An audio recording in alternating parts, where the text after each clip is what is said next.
Greetings shipmates, let's make mistakes. And I thought with the upcoming British DD Royal Navy line, it might be a good time to look at historical references. Now, Wargaming themselves go to a lot of effort to create the historical references that we might not necessarily all read, but I thought I might lay them down for each of the destroyers as they are released, and we play through them. I thought, as I have this ship in port, I would start with the Tier 7 Jervis. So, for historical reference, here we go. In the mid-1930s, the British discovered that all their destroyers, even the newest ones, seriously lacked in their combat characteristics in comparison to ships of similar types built in other countries. Standard letter classes were inferior to Japanese Fubuki destroyers, the French Jupiler class, and the Italian Navigatore class in both speed and armament. Tribal class destroyers, built as a response, turned out to be too expensive, with the cost exceeding L-class ships by 1.5 times, and also had weak torpedo armament.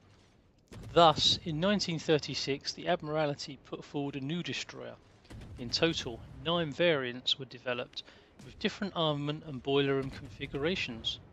Preference was given to the scheme with the 2 twin 120mm mounts in the bow end and 1 in the stern, with 2 boiler rooms and 1 funnel. The new destroyers got, for the first time, a longitudinal set for the hull, which made it more rigid. In 1936, the first series of 8 ships, J-class, was laid down. And under the 1937 and 1939 programs, 2 more series K and M were built.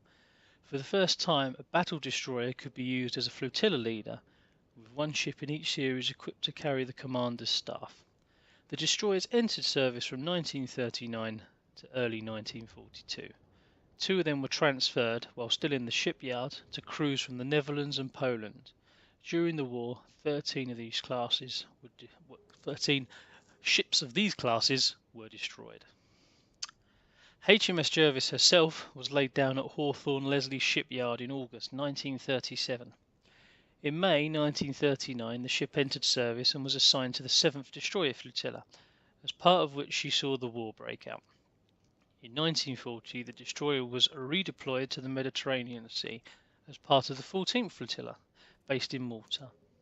On March 27 to 29, 1941, HMS Jervis took part in the Battle of Cape Matapan, during which the destroyer sank Italian cruiser Zara, that was already severely damaged and abandoned by her crew at the time. As a flotilla leader, the destroyer participated in the battles for Crete and in 2 battles in the Gulf of Sirte.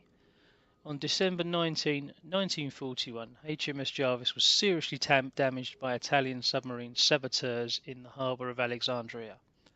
In 1943, the ship took part in operations to support troops in Italy and Yugoslavia, and in 1944 she participated in the famous Normandy landings. After the war, HMS Jervis was sent into reserves and then was sold for scrap. The ship's model description from the in-game is as follows. The HMS Jervis's game model is a version of the ship as of 1940. The destroyer is considerably larger than the previous project, having only 1 massive funnel, 1 mast, and an increased aft superstructure. The ship's main battery is made up of 3 twin CP Mark 15-14 turrets with 4.7-inch 45 120mm Mark 12 guns.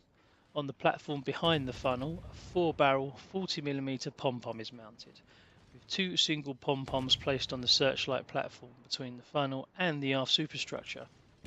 There are 2 quintuple torpedo tubes on both sides of the searchlight platform.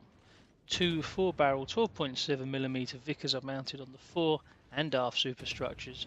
On hull B, single pom-poms and aft end Vickers are replaced by single oerlikons, while the fore end Vickers are replaced by twin oerlikons.